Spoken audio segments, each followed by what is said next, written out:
this new age? I find the term New World Order very revolting, and just not only historically but politically today. I think Harding is absolutely right, and the actions of the administration just after enunciation of the New World Order put the lie to the fact there is any real substance behind what they say as New World Order. The first act of the New World Order was A, to make war, and then B, was to sell arms all over again. Is there a New World Order? We know certainly that George Bush has copyrighted the term at this point. In the aftermath of this war, though, is it an empty vessel into which something will be poured? Is it the appropriate term to use? Is it going to be a New World Order, or will disorder be just as significant in this process as we look ahead? Let's start with Madeline. I think that we have, in fact, kind of had this term thrown at us, and many of us have not liked it, partially because of the previous historical connotation, and partially because I think it doesn't really deal with the way the world ought to be or is at the moment. But we are far from seeing a world order, and I'm not sure that it is in best U.S. interest to have a new world order in which we are the policeman. While many began to become critical of this order, the term began to evaporate into the background. We are very, very skeptical of an international order if we are not sure how the rules will be made, because thus far the international order has been made with rules that we had no input into and that affect us, and even when on the few occasions when the rules will seem to favor us, then they get changed. A unipolar world, a world of one superpower, may be quite dangerous for us. The New World Order under the United Nations would mean, among other things, an end to our God-given rights given us and secured by the Constitution. The New World Order, which now has been called by some the New World Disorder, and by some people on the more liberal persuasion, the taking over of the world by the Council on Foreign Relations, the Trilateral Commission, and the UN to put us all in slavery. But what are these organizations? Who founded them? And what are the stated goals of each? Before we begin with the Council on Foreign Relations, let's delve further into history to understand roundtable groups and their origins. Its roots go way, way back in history, and they go back to the formation of a secret society, a secret organization that was created by Cecil Rhodes, a very powerful and very wealthy individual. And people have heard about him in history, and they know about the Rhodes Scholarship, and they think, well, isn't that nice? They don't understand at all what that's all about. Cecil Rhodes, when he died, left his great fortune not to his family, not to his heirs, but for the creation of a secret society. And we know about this because there were some people very intimately involved with this organization who wrote about it. One of the best authors on this topic is Professor Carroll Quigley. He wrote several books, and Tragedy and Hope is the best known of his. He described in detail the secret organization created by Cecil Rhodes, and he explains in these books he knows about them because he was invited by the organization into its inner circle. He was never a member of it, but he was invited in as their historian, and he was allowed to see their secret records and papers and study them for several years. And he knew all the important players, and he understood what it was about, and so he wrote these books. It's an amazing thing because he laid out in great detail what the purpose of the organization was and how they were the major players in all of the big international events since and including World War I. The bottom line is that you take the roots of that organization and you find out that they created in all of the British dependencies what they call roundtable groups. And then around those little roundtable groups, they created front groups.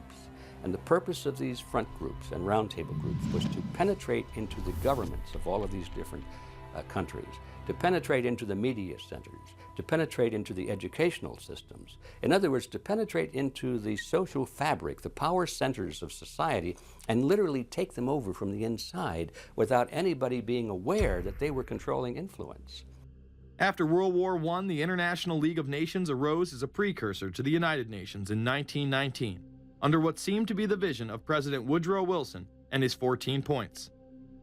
The League of Nations was the first attempt at the New World Order, the first attempt at a global government based on the model of collectivism. And it was the brainchild of the elitists, the ancestors of the very people who are still working on this project. They're collectivists, they're very wealthy people. They're the ones in this country who dominated the powerful tax-exempt foundations, like the Carnegie Endowment Fund for International Peace, the Rockefeller Funds, the Ford Foundation, and groups like that.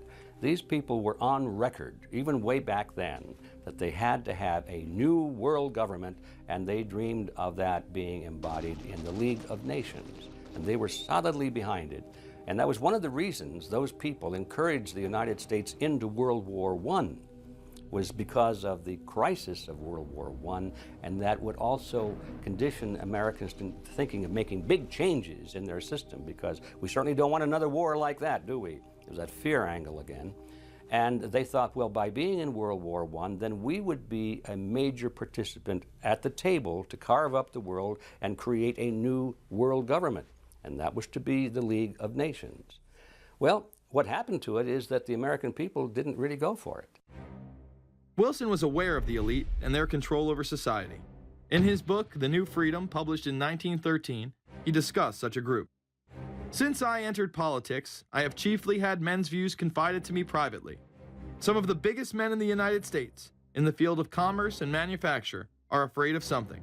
They know that there is a power somewhere so organized, so subtle, so watchful, so interlocked, so complete, so pervasive, that they better not speak above their breath when they speak in condemnation of it.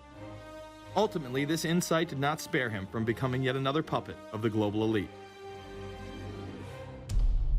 You're watching Invisible Empire, A New World Order Defined. I'm Alex Jones, the producer of this film. I have produced 5 of the top 10 films in internet history, whether it's Loose Change Final Cut, Endgame, The Obama Deception, or Fall of the Republic. Yes, we've made informative, well-documented films, but the real credit for the success of these documentaries lies with you, the viewers.